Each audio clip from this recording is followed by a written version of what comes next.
Hello everyone, and welcome back to Kingdom Come Deliverance 2.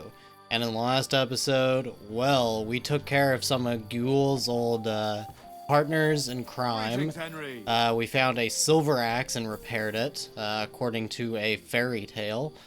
And we helped out the Voivode once again, this time getting a saber for his wife to enchant or something or other.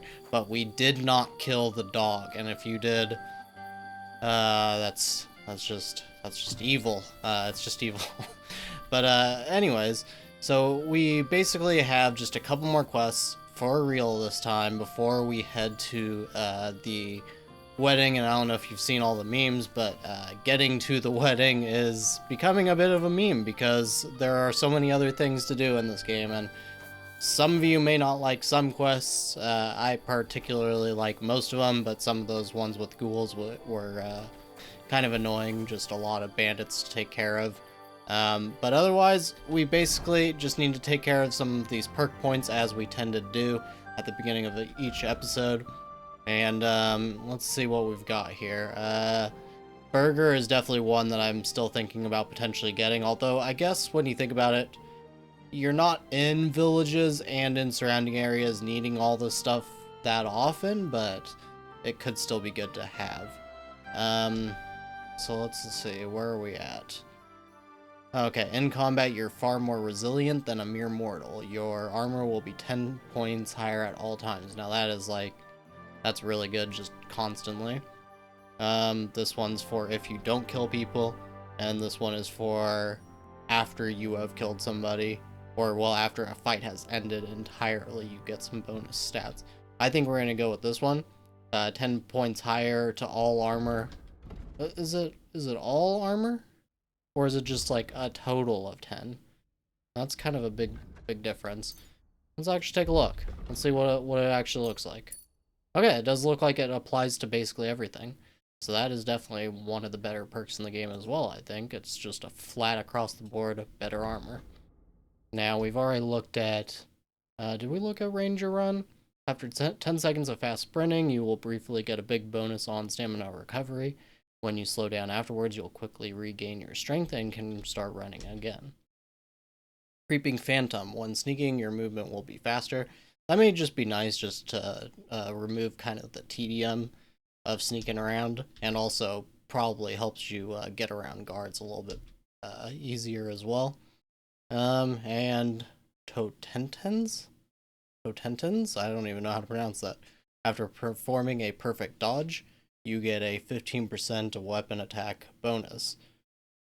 Now, one of the other perks we have is basically to not dodge and basically just stand in place, so this will work against that. But it might be good to have that 15% weapon attack bonus, although I think that will just kind of trivialize combat to some extent.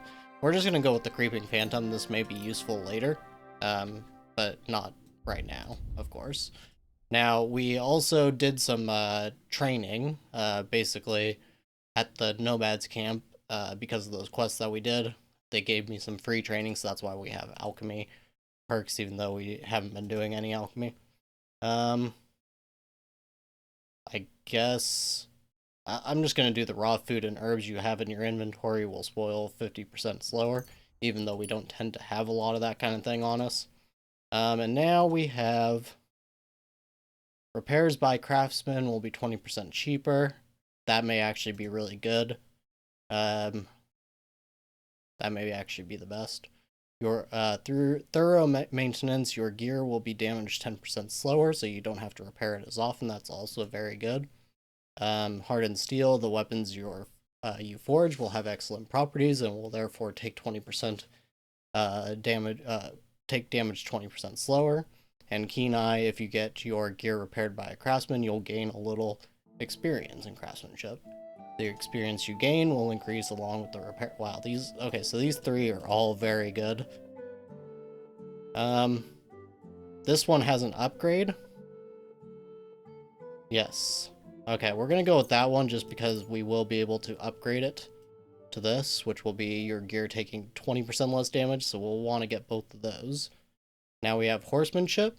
And we've looked at most of these, and none of them are like too crazy good. If we actually start to do some mounted combat, then Into the Fray is very good because you'll get fully charged attacks being 20% stronger. But Warhorse, every enemy killed from the saddle increases your horse's morale, so it won't falter as easily. Okay, maybe not as good as I was hoping that one would actually be. Okay, these are all... I don't know. I don't know which one. I'm just gonna go, I guess, with Into the Fray. Yeah, I guess. And for Houndmaster, rather. Hide and Scent, Mutt can sniff out enemies. Rip and Tear. If your dog inflicts a bleeding wound on an enemy, the bleeding will accelerate and they will... Okay, well that will make Mutt a lot more useful in combat, so we're gonna go ahead and take Rip and Tear. And now we have Scholarship, Wonders of Beasts. You will improve faster in Houndmaster and Horsemanship skills. 20% higher experience gain. 20% higher experience gain in Craftsmanship and Thievery from Wonders of Man. And 20% higher experience in Survival and Alchemy. Okay. So Survival would be okay, but Alchemy we don't use at all. Craftsmanship would be great. Thievery we don't really use much. And Houndmaster is okay. Horsemanship would be pretty good. But I think overall the craftsmanship experience is actually going to be the best for us. The more that we can maintain our own equipment, the better, I think. Where are we at, actually? Houndmaster is already level 18, and Horsemanship is already level 14.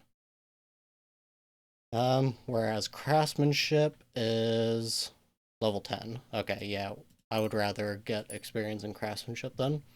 And Survival, we have Master Cook and Bounty of the Wild. Neither of these are any good. I guess we'll just... It really doesn't matter. Neither of them are good for us. And we have Thievery, Nimble Fingers. I know that that one is actually okay if we make use of pickpocketing, but we're probably not going to do that. Rapid Flight. If you fail to successfully return through the doorway box during the thieving minigame, you won't steal anything. Okay, so this basically makes it so you'll fail less if you pickpocket, because if you don't make it back to the door, which if you haven't seen the pickpocketing minigame, basically you can choose not to steal anything and you'll make it to the door, and that's how you basically go, okay, this is the stuff that I'm going to take. So if you don't get back to the door, but you, like, say you didn't pick anything or whatever, and you don't make it back to the door when the time runs out, well, it won't count as you being caught, basically. Now, Toolmaster, your lockpicks will be more durable and last 15% longer before breaking. If you still manage to break a lockpick, once you've successfully overcome it, you'll get a lockpick return. I mean, I guess we'll just go with this one.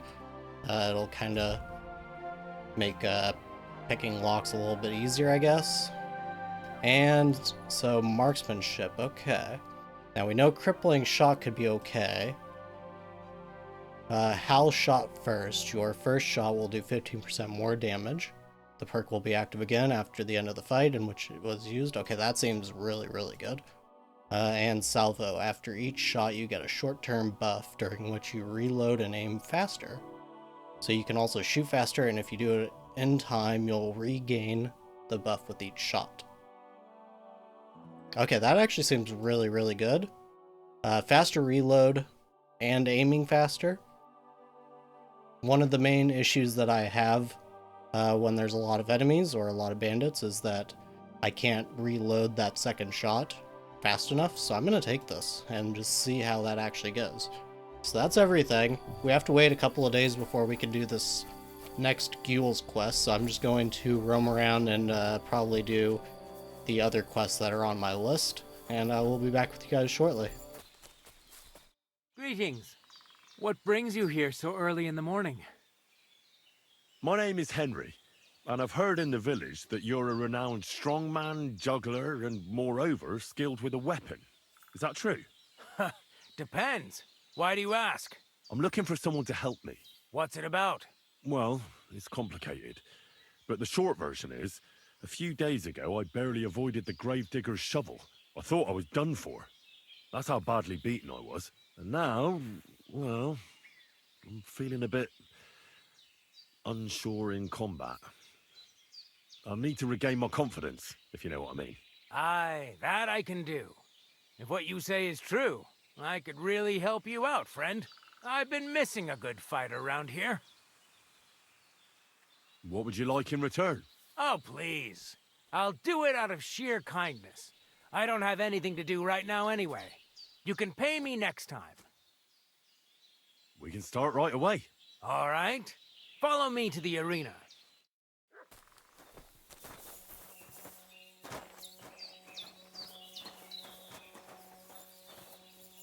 Should we begin? Here's a practice longsword, so we don't hurt each other.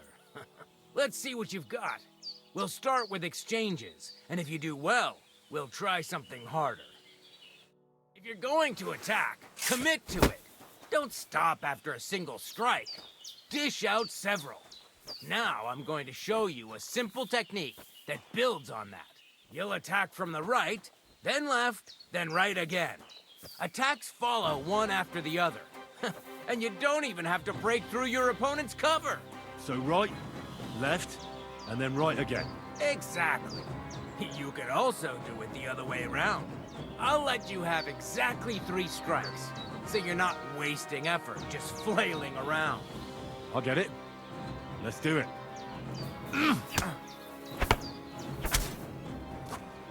Nice. Now do it again. Beautiful. Aye, you've got the hang of it. Let's try something more difficult. I'll teach you a real technique.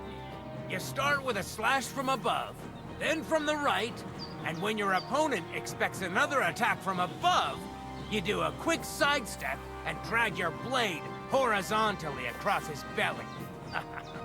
So I'll start from the top, then from the right, and then... From the left.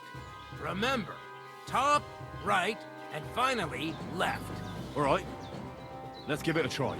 I'll let you make 3 strikes just like before. No more. All right. Da! See? That's the way. Again. Da! Da! You mixed up the directions. Again.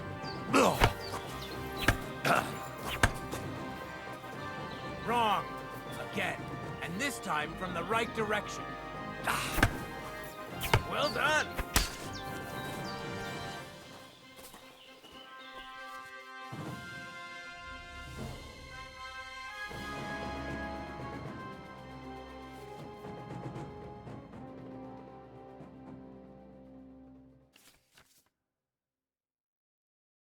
That's that, then.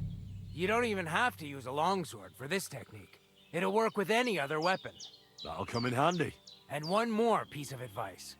Any attack can start with this or that technique. Look, if I attack from the right, your riposte will come from above. And that's the first step of this technique. Think about it. What about other techniques? I'll teach you even more if you want. But it won't be as cheap. And you'll also have to know a thing or two first. If you prove yourself to me, I'll teach you the best technique of all, Meisterhowl, also known as the Master Strike. How about someone else? I'm sure I'm not the only swordsman around who could teach you something. How could I prove myself to you so that you'll teach me the Master Strike? You'll have to defeat me in a sword fight, because this technique only works for swords. So all I have to do is challenge you? That's right. I'll challenge you to a duel then. Ha! I've barely taught you anything and you're already getting cocky. But very well. At least I'll demonstrate the difference between us.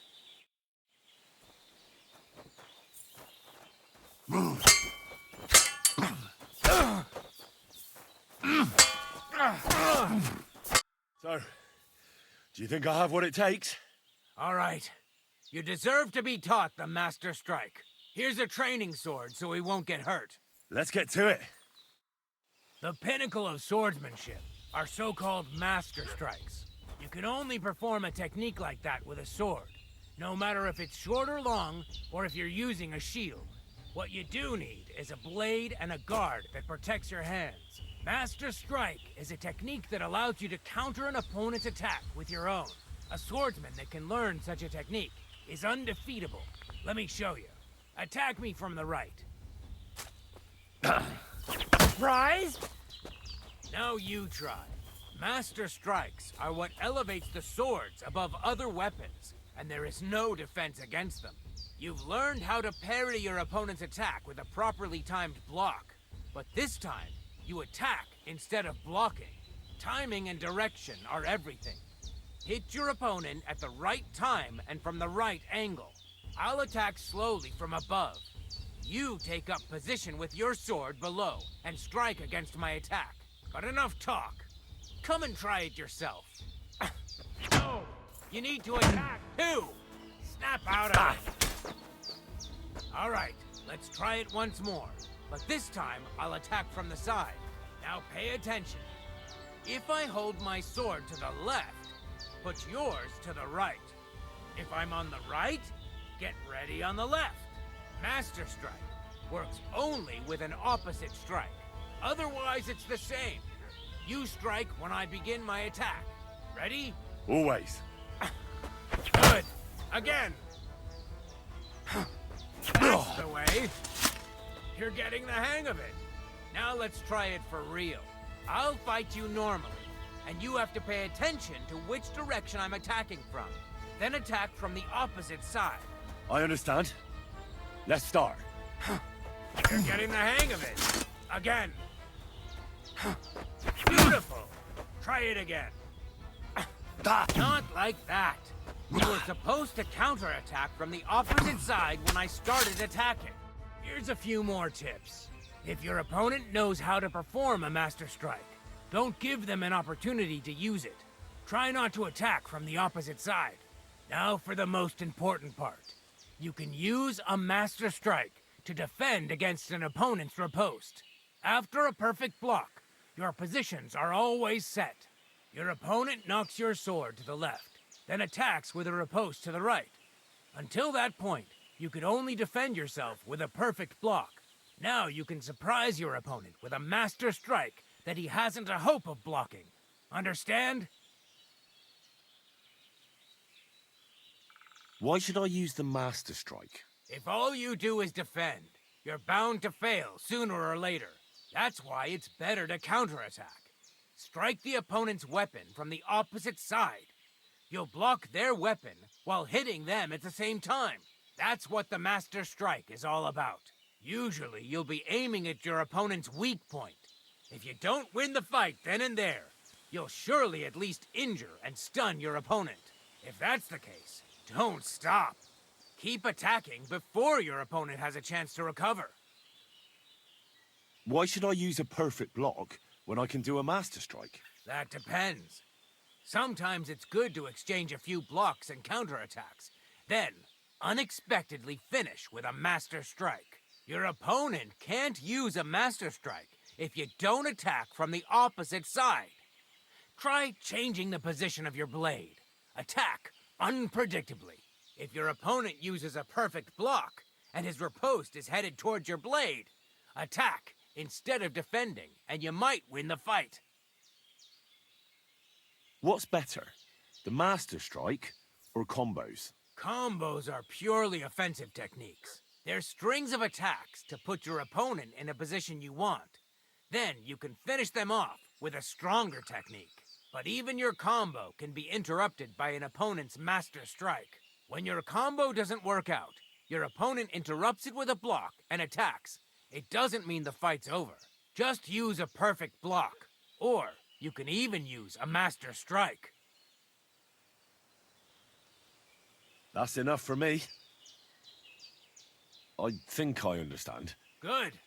That's all I can teach you. Now, it's up to you to learn how to use the Master Strike in combat. I'll do my best. Thanks, Tomcat.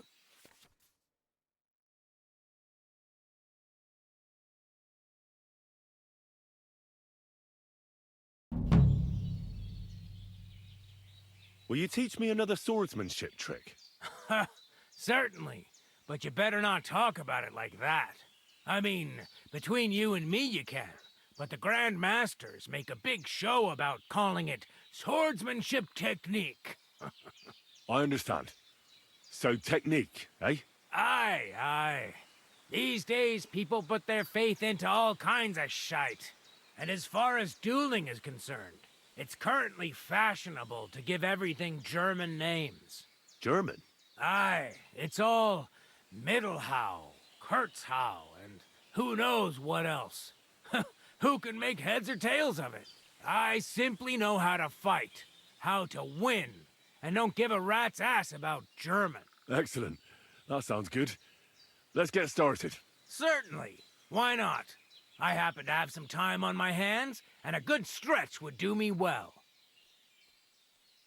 It occurred to me that a thrust with a sword to the leg of that poor lug you're fighting is pretty simple, but bloody effective.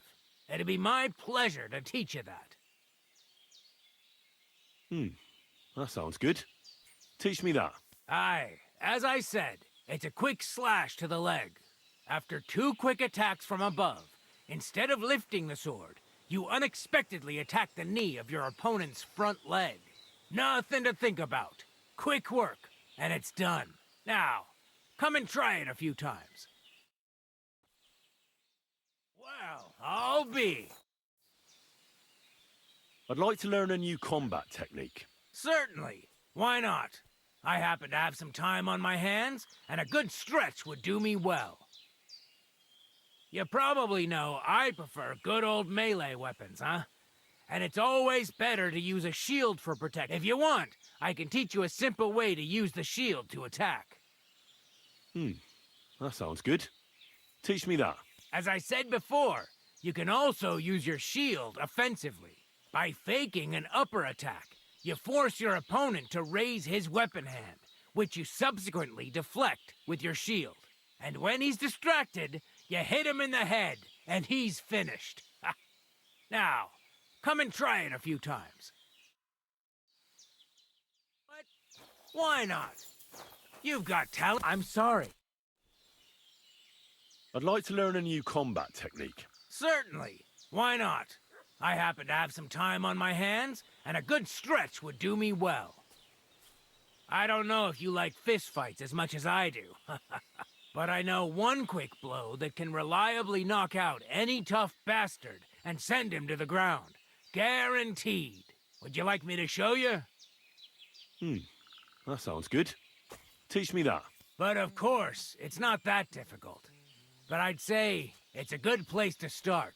Open up by kicking your opponent in his leg, and then immediately hit him in the face with the outside edge of your fist. And that's it. It's over. I call it the blacksmith's hammer. Now, come and try it a few times.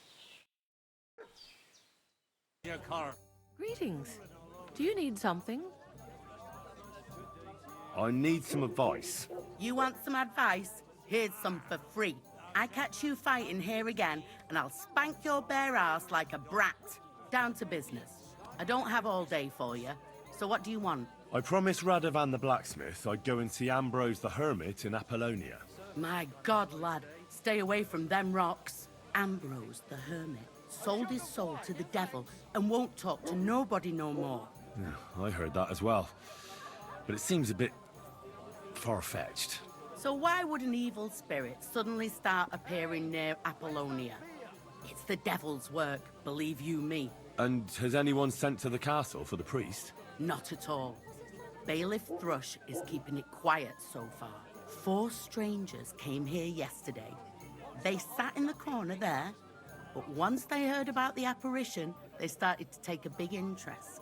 What strangers? They looked like monks, only they had daggers concealed under their robes. I saw them clearly. I'm telling you, there's something fishy going on around Ambrose. But I have to speak to him. Didn't you hear what I said? He doesn't speak to nobody. He hides away in his hut and sends everyone away. I'd think long and hard before doing anything if I was you. Because this reeks of hell.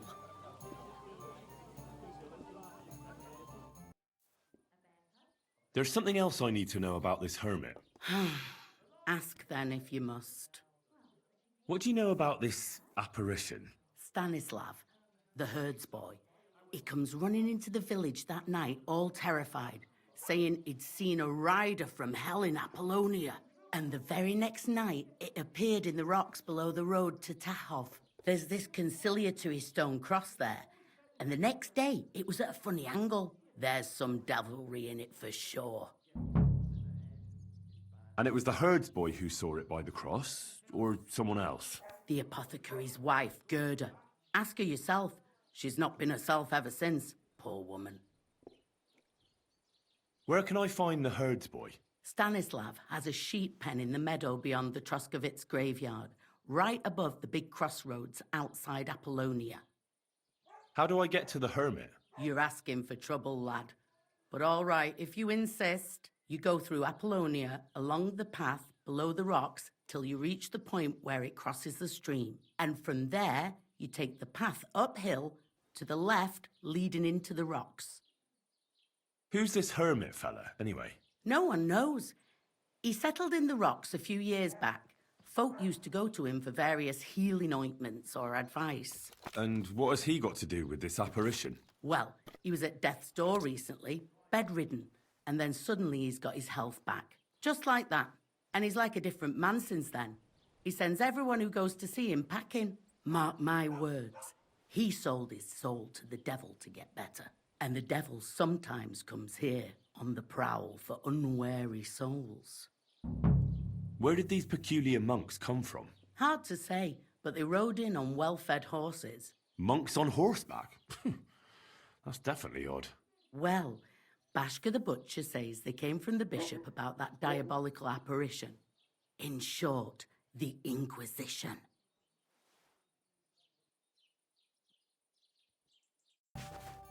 Good evening. Do you need something? I hear something happened to the hermit. Forget about him. He's in a bad way. Sick, they say. I hear Ambrose the hermit has some old sword. A few folks saw it at his place some years ago, but then it disappeared. Maybe he sold it. Or chucked it out. I was told Stanislav the herds boy saw the devil in the rocks. God in heaven, save us. It happened a few days ago. He saw him with his own 2 eyes. What happened at the conciliatory cross? Hard to say. It was turned around. But what Gerda from the apothecary saw there, you'll have to ask her.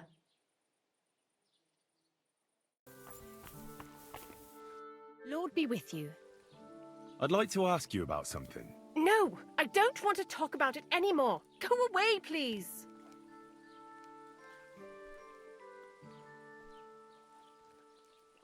Easy now, Gerda. There's nothing to be afraid of. We'll get to the bottom of this mystery together. Really? You're not going to laugh at me like all the others? I believe you really did see something. But I want to know what it really was. So, what do you want me to tell you? Relax, Gerda. Have a think, and then tell me what happened with the apparition. It was the day before yesterday. I was picking marshmallow roots above the rocks. It grows by the cross there, near the big dry tree not far from the road to Tahov. I didn't get home till after dark when I suddenly realized I didn't have my knife. So you went back to the cross? God have mercy. He hopped up right out of the ground in front of me. He was all in black and he was grinding his teeth. I started to scream. There was something glinting in the dark and this clanking sound, and I just turned and scarpered. That's all? At one point I turned around and I saw a dark shadow darting across the field. Proper flying along it was, like the devil, and heading straight to Apollonia. What's this place where you saw the apparition? It's a conciliatory cross, erected in the memory of some innocent's death. They say some years ago, a young fella killed himself on account of an unhappy love affair. He jumped from a cliff. And the day after you saw the apparition, the cross was at an angle? Aye, all askew. Everyone here saw it. I didn't go back. I can't. Don't worry, Gerda. Nobody's going to make fun of you anymore. I'll find out what it was all about and what you really saw there. What do you think happened? I don't know yet, but you needn't fear. Everything will get cleared up soon. Thank you. By all the saints, thank you. But please, come and tell me how it turned out. I'll make it worth your while.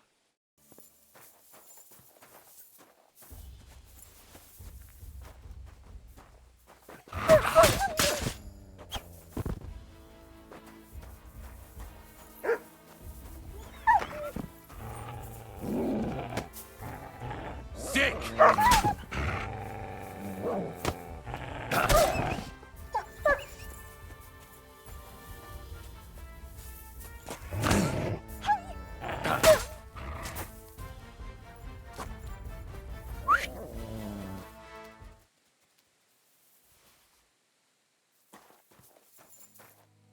The conciliatory cross.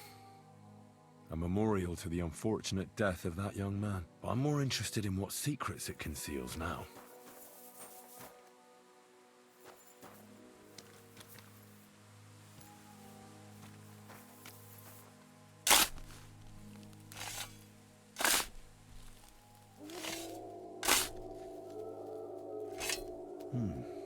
Fresh soil.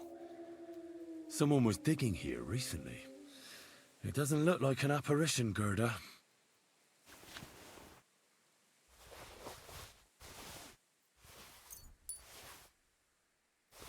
He didn't take either the coin or the books. So it wasn't a thief. It must be something else he was after.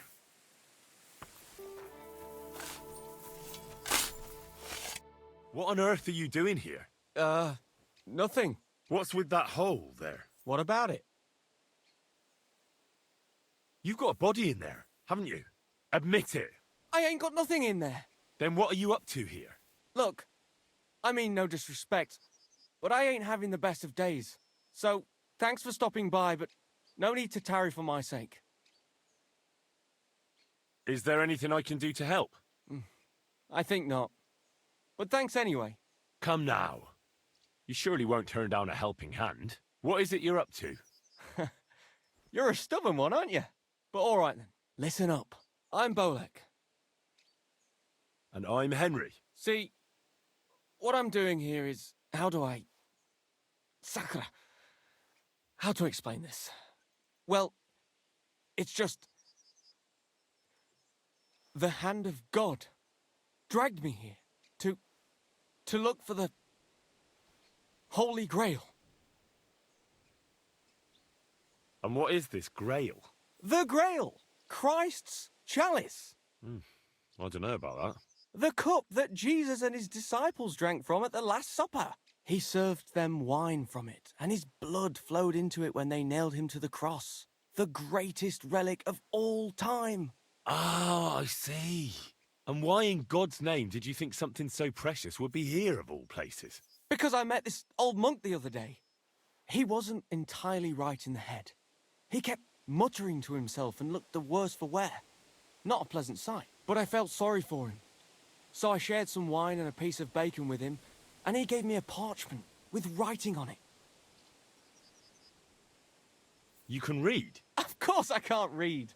I don't have time for that kind of tomfoolery. But I know a scribe over in Kuttenberg, and he read it to me. And what it said near knocked me on my arse. Let me guess. Something about the Grail. Aye! That filthy scrap of parchment described exactly where the chalice of Christ was hidden. Seriously? Well, I mean, not actually exactly. It was more like a bunch of verses, but it's a great clue. Really? Do tell. You think I'd let you in on it?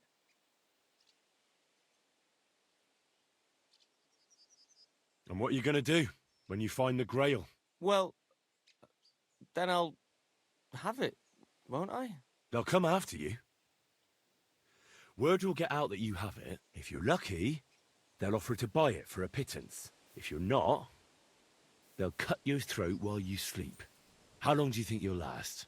I hadn't thought of it that way. Now, if you tell me what you know, I'll introduce you to people who'd happily give you a castle filled with gold in exchange for the Grail. And I'll make sure you live to enjoy it. You might be right. I could use a partner who knows his stuff. All right, listen. The monk gives me this parchment and it says, "From 2 magical mountains, gazing to the heavens. Like a thirsty pilgrim I tread the trail. Across the verdant valley to Land's End. There shall I drink from the spring that will not suffer my breath to fail." Let me see that parchment. Here. Can you make anything out of it? It looks like it's been torn out of a book. I hadn't thought of that. Part of the rhyme might be missing. Or maybe there's a map to go with it. Of course! A map! Why didn't I think of that? Are you all right? I might know who has the map. 1,000 thanks, Henry. You can keep that parchment. You've been a big help. Well, good luck then.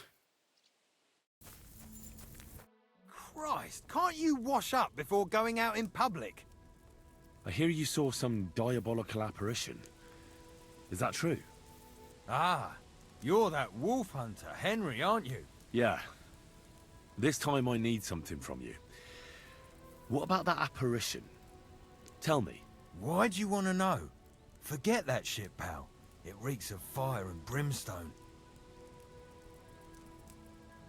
I think I did quite a lot for you and your girls, didn't I? Eh, what? What girls? I mean the sheep. Aha, right. That business with the ram. Thanks again for that. What can I do for you? What did you want to know? What exactly did you see that night at the crossroads? A diabolical apparition. A black rider on a black horse flew into Apollonia. His eyes glowed, and his horse was black as charcoal. He turned this way and that a couple of times at the crossroads, and then darted off into the rocks. To the Hermit's place, I'm sure. He turned this way and that. That's strange. Would the devil not know the way? I'm telling the truth. Gerda from the apothecary saw him too. But the hermit helps people though, doesn't he? Aye, he did.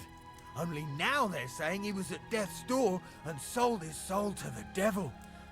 And that was the horseman. Why? Why would the old man have sold his soul to the devil and then kept living as a pauper in his hut? Who knows what's going on in them rocks? Some devilish trickery for sure. That herdsboy really did see something. And the trail leads into the rocks.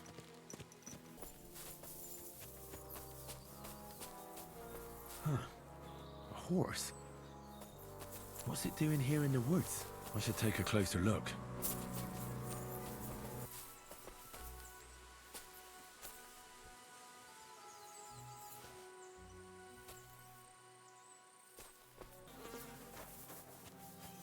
A beautiful horse. Black as charcoal. The herdsboy wasn't lying. And you don't smell of brimstone. You're just an ordinary horse. Someone really did come to see the hermit. But it wasn't the devil.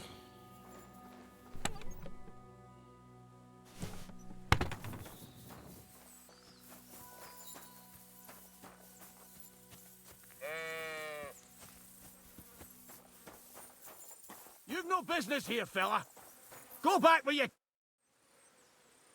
God be with you, hermit. I don't have time for you. Go away. Folk in the village are saying you've made a miraculous recovery. And since then, you won't let anyone near you. What happened? Nothing happened. I just can't stand all these people coming here and disturbing me. Can't I have a moment's peace? I came about that sword of yours. I'd like to buy it from you. I'll keep my sword, thanks very much.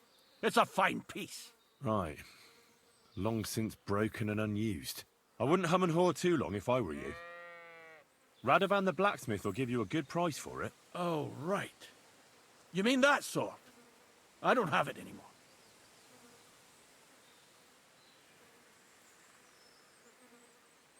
Judging by what I've heard about you, you're a bit fishy, hermit. What do you mean? Well, there's a lot of talk about you in the village.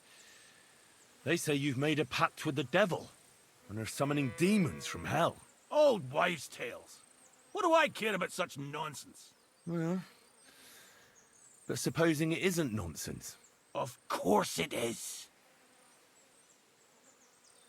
The apparition was seen by the conciliatory cross at night. Old wives' tales. I went to take a look, and it really is askew.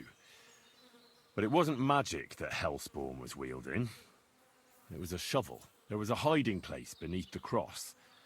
And the man digging there at night didn't have time to put the cross back in the right position. By all the saints! So someone was digging there. What has that to do with me? There was a brand new cloak of the Knights of the Cross in the hiding place. It's clear that the man doing the digging hid it there, maybe to cover up who he really is. And what he's planning. I still don't know what you want from me. What have I got to do with some cloak?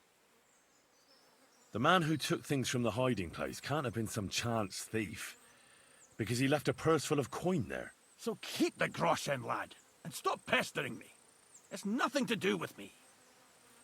I found some pretty interesting documents of the Order. I don't know what you're talking about. I reckon you do, Ambrose.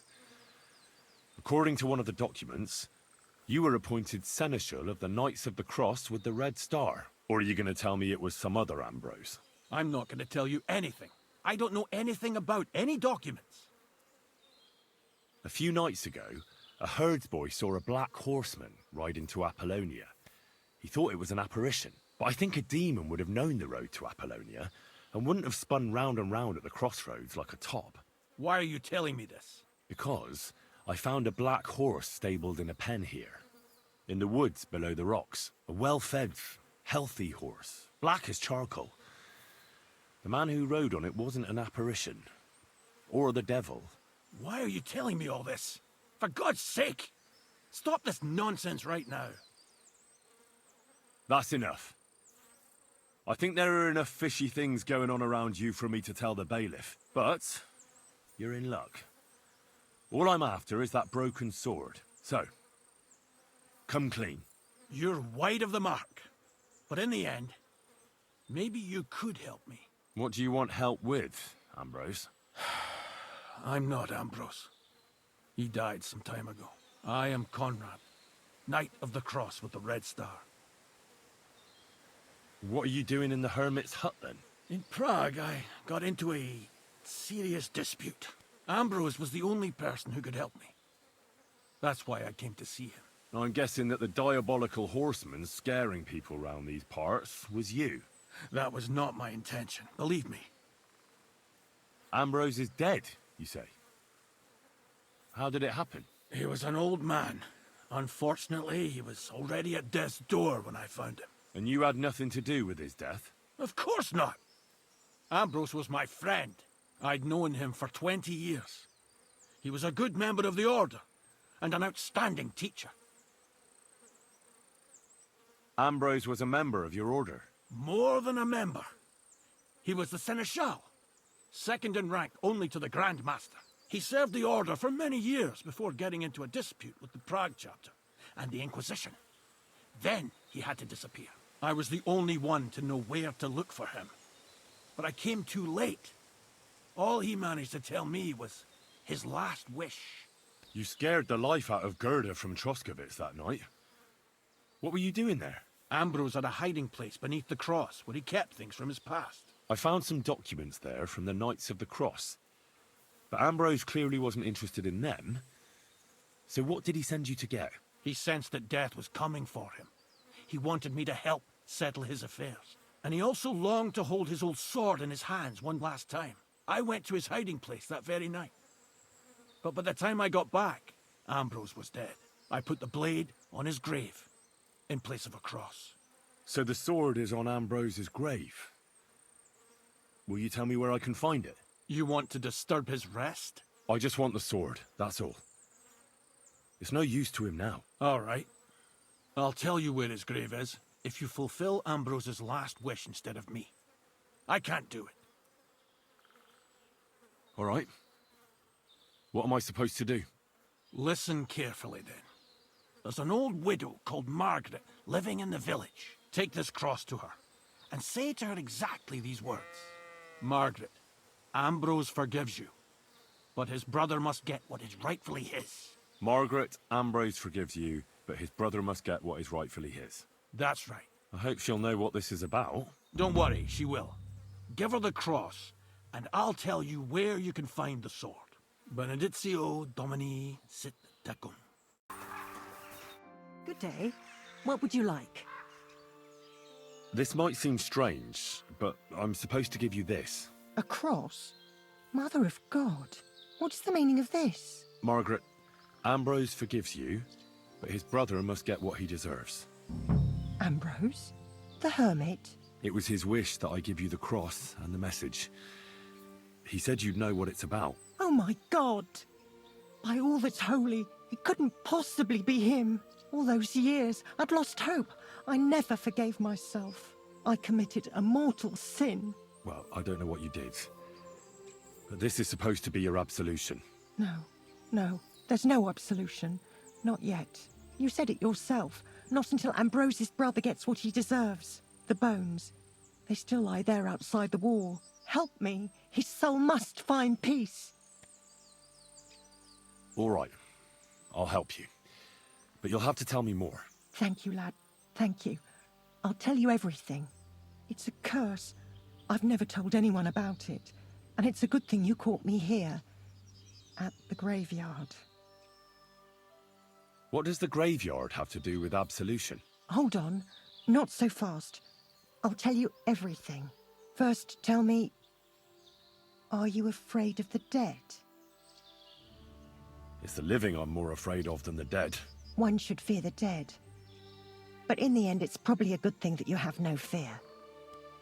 You see, one poor soul is waiting for redemption. For years and years. Ah, I get it now. Ambrose's brother has to get what he deserves. This is about the soul of Ambrose's brother. His name was Jan. He lies outside the graveyard wall, buried without rites. He's been there for 30 years. Why doesn't he have a proper grave? Because suicides can't enter the kingdom of heaven. They have to be buried outside the walls, like the unclean. The worst thing about it is that Jan didn't kill himself. He didn't deserve such a dishonorable burial, and it's my fault. I said nothing. What happened to him? The memories are painful. We were childhood friends, and Jan loved me. Only, I chose his friend Vashek over him. He couldn't get over the rejection. So he lay in wait for Vashek one evening. And Vashek killed him? It was an accident. They quarrelled. Jan drew his sword first, and Vashek had to defend himself. Apparently, they got close to the cliff edge while they were fighting, and Jan fell. When they found his body at the bottom of the cliff, people thought he'd killed himself. The only one who didn't believe it was Jan's brother. Did you see it? Were you there? No, but I believed my Vashek. He would never have lied to me. It pained him till the day he died, and he lived in fear of Jan's brother creeping up behind him one day and taking his revenge. In the end, that fear ate him up from inside. Why didn't Ambrose avenge his brother Jan's death? He must have realised that you two were involved in it. He went away to Prague and joined an order of knights. He didn't want revenge, most likely. He let us live in peace. But then he came back and became a hermit in Apollonia. It never occurred to you that it was him? No. His name was Adam before, but he changed it to Ambrose. Besides, he got old, and I don't go to the cliffs much. Ah, the conciliatory cross where they saw the apparition. That's to commemorate Jan. His brother Ambrose had it built there. And those diabolical apparitions.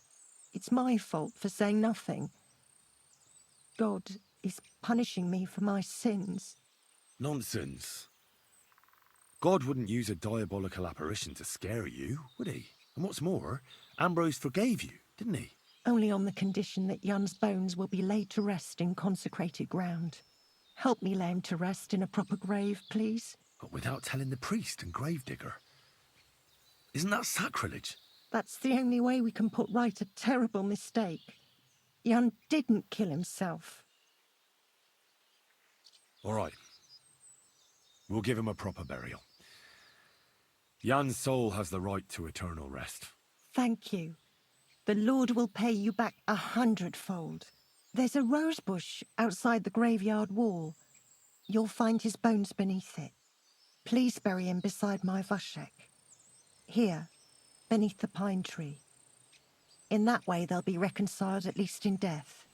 Then place Ambrose's cross on his grave to bless their reconciliation.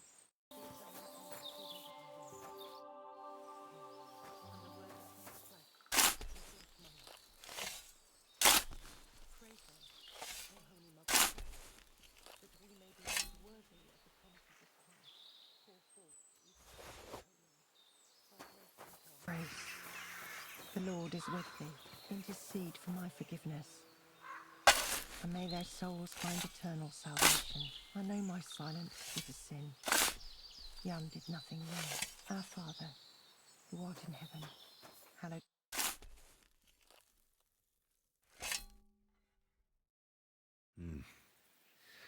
Your journey ends here, Jan. I don't know what you have on your conscience. But rest in peace.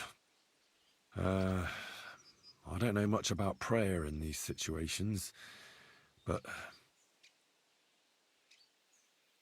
Our Father, there are many sinners in this world, but in the end, we all face your judgment for what we should have done, but lacked the courage to do.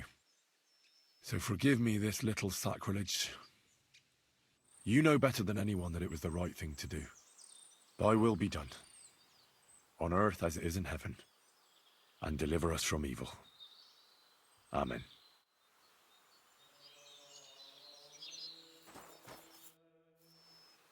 Ambrose's brother Jan got what he deserved, just as the Hermit wanted. I saw that. May his soul find peace at last. And yours too, Margaret. 30 years. I thought about it every day. It's all right now. You did the right thing. Everything else is beyond the law of man. I'd like to reward you somehow. I expect you wouldn't want anyone to hear about all this, right? Well, if you... Will you keep it to yourself? I don't want anything. And I won't tell anyone. Thank you. My nephew is a tailor, and he knows a thing or two about alchemy. If you ever need anything from him, I'll put in a word for you. God be with you, Henry. Hey, fella! Listen, we need help! Who are you? And who do you serve? We are Knights of the Cross with the Red Star. Good brothers in Christ. I'll explain everything, but there's no time now. We have to act fast. Our brother Klesgen is dying. The crazy fool shot him. Help us. All right. We'll have a quiet talk. What happened? If you're going to see the Hermit, be warned. The man in the hut is just pretending to be the Hermit.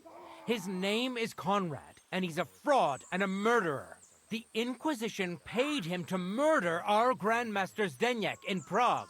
Fortunately, God did not let him carry out the crime. But 2 of our brothers were killed by Conrad when they tried to detain him.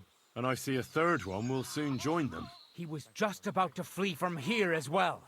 We took him by surprise, but he had time to grab that damned crossbow and shoot Klesgen.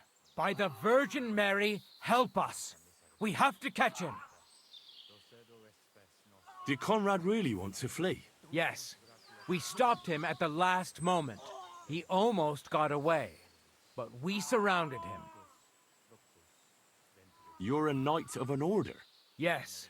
I am Brother Arnold, a Knight of the Cross with the Red Star. And these are Brothers Sibald and Nicholas. You are too late to make the acquaintance of Brother Klesgen, I'm afraid. We take care of the sick in infirmaries throughout the land. But we can't help our brother. You have to help us, while there's still time. Why should I get mixed up in it? I'll pay you. We just need to distract Conrad's attention, that's all. Otherwise, we won't have a chance against his crossbow in that gorge. That swine tried to deceive me. He mustn't get away. God, thank you. Try to get close unseen, and set fire to the haystack on the right-hand side of the yard. Then his crossbow will be useless, but do it quickly, before he gets away. Hey! Stop right there. Halt, or I'll shoot. Wait, Conrad! It's me, Henry! Don't move a muscle, I mean it. I don't know what's going on here. I just want to talk with you in peace. I understand, but there's no time for talk now. They sent me after you, but I'm not your enemy. I don't believe you. I don't believe anyone anymore. I don't want to kill you. Go away. I can help you. Let's talk. All right. But make it quick. And no sudden movements. Agnosco fortunam Cartaginus.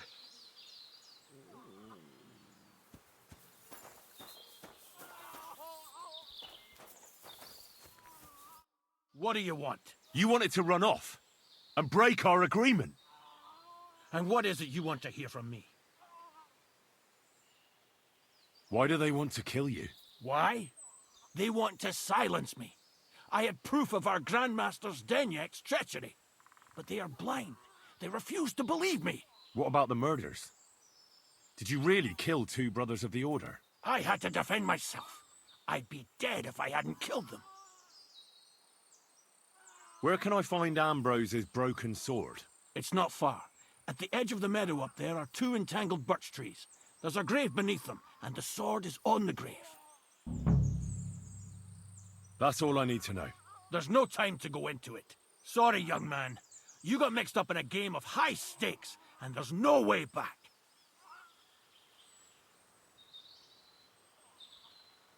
In that case, we'll play that game out together. Just let them come. Thank you, friend. Benedictio Domini sit tecum. Nothing is how you think, Cardinal. They deceived you.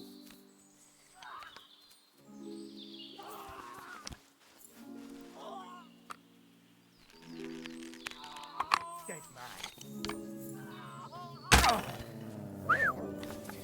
You won't get away with that, bastard! You should have fucking stayed out of it!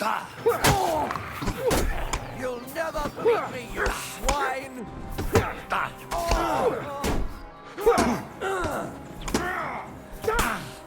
I'll sort you out nicely, bleeding like a duck!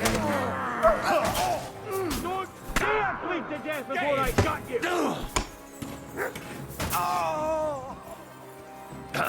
Lace him up!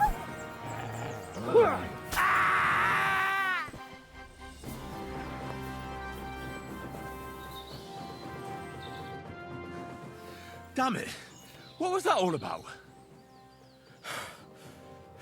I think I owe you an explanation. Yeah, you're right. Let's hear it then. And what is it you want to hear from me? Why were they trying to kill you?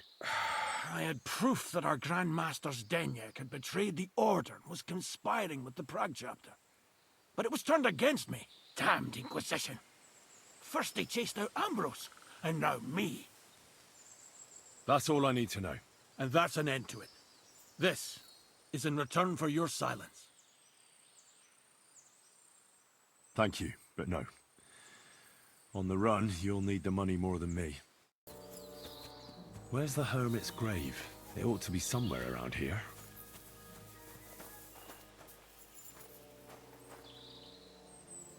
Now that's what I call steel. It may be broken, but there's hardly a trace of rust. Liars. What can I do for you? So I'm back, Master Blacksmith. Excellent. How did it go with the Hermit? He's dead. What? Did you? No, not me. It just got a bit complicated. Anyway, it turns out old Ambrose really used to be a knight. And this really is Toledo steel. You were right, Blacksmith. God's nails. That's quite something. First class welded steel. Ambrose must have broken the sword himself, deliberately. It wouldn't have just happened in battle. That's exactly what we need. See now, youngster. My clever plan worked out nicely in the end. Right. Well, thank you very much for your, clever plan. You haven't disappointed me yet, lad. So I'm sure forging an exceptional sword won't be a problem for you either. Wait, I thought you wanted to do it yourself. I'm just your assistant, after all. Not at all. I trust you. One day you'll become a master. That is, unless you lose your head first.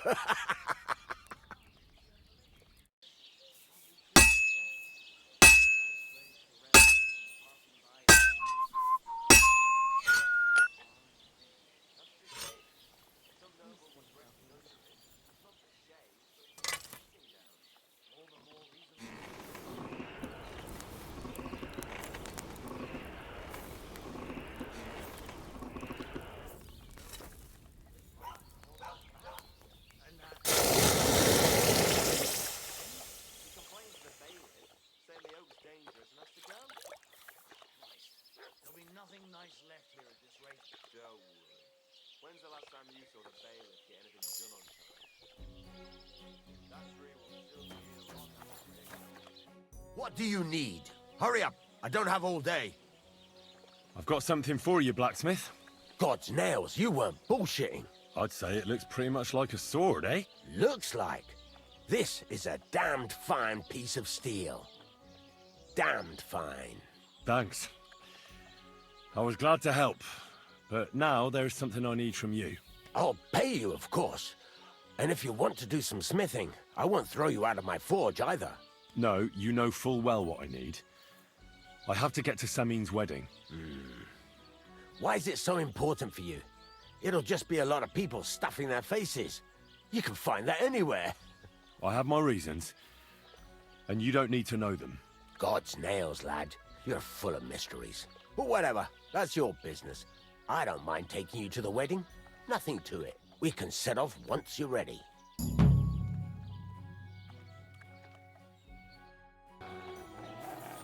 Okay, well there it is. We are officially ready for this wedding. Now, there is one other quest, well technically two.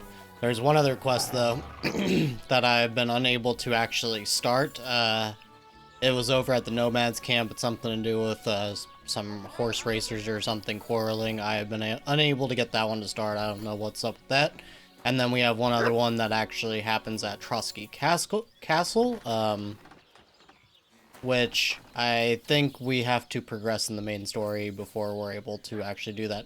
So in the next episode, we will be beginning on the wedding, but I may go ahead and do a few things around around the region first, because I think after the wedding, or some point after the wedding at least, we will be moving from this region into the next region. So there are a few things that we found, like there's some cumin camps and things like that I may go ahead and go through and collect whatever loot is there.